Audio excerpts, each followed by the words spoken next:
अब बात करते हैं बिहार तक के एग्जिट पोल में मटिहानी सीट की। हर एक सीट का एग्जिट पोल बिहार तक आपको दिखा रहा है। चर्चा मटिहानी सीट की। मटिहानी सीट पर जो दो उम्मीदवार हैं इस बार आमने सामने, वो दोनों कभी एनडीए का ही हिस्सा थे। राजकुमार सिंह चिराग पासवान की पार्टी से 2020 में चुनाव लड़े। बाद में वो चुनाव जीतने के बाद इकलौते विधायक थे जो चिराग पासवान की पार्टी से जीते और वो बीजेपी में माफ करिएगा, वो जेडीयू में शामिल हो गए। और बोगो सिंह उस वक्त जेडीयू से नरेंद्र कुमार सिंह उर्फ बोगो सिंह चुनाव लड़े थे और वो चुनाव हार गए थे। इस बार नरेंद्र सिंह उर्फ बोगो सिंह आरजेडी में शामिल हुए।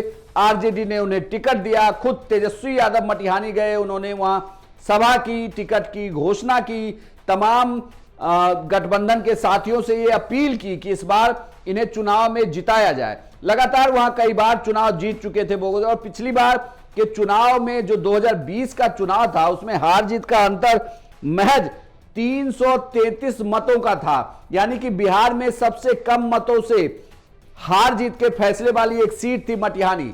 मटिहानी में इस बार क्या हुआ देखिए। मटिहानी में इस बार तेजस्वी यादव की सभा हुई, एक नहीं दो सभाएं की गई तेजस्वी यादव की तरफ से। एक वोटर बिहार अधिकार यात्रा भी निकाली गई थी तेजस्वी की। तेजस्वी तब आए थे जब उनके साथ मंच पर नरेंद्र सिंह चढ़े थे। उसके बाद फिर चुनाव प्रचार के दौरान आए। इसके अलावा आईपी गुप्ता की सभा कराई गई, यहां पर मुकेश सहनी की सभा कराई गई।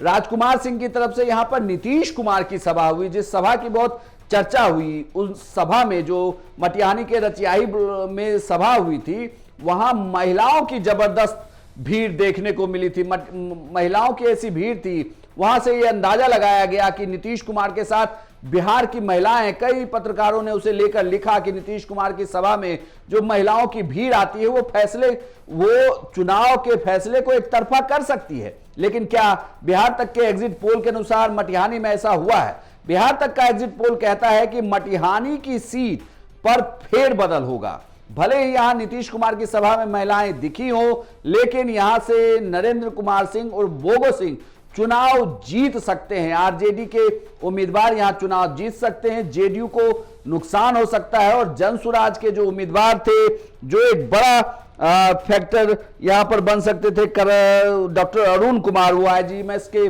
डायरेक्टर रहे हैं, लेकिन उनका प्रभाव यहां पर कम दिखा। यहां पर आमने सामने की लड़ाई, और इस लड़ाई में आरजेडी की जीत होती हुई दिख रहा है। आपको क्या लगता है मटिहानी की सीट कौन जीत रहा है? हमें कमेंट बॉक्स में लिखकर बताएं। और बिहार की सभी खबरों के लिए, साथ ही एग्जिट पोल के लिए आप देखते रहिए सिर्फ बिहार तक।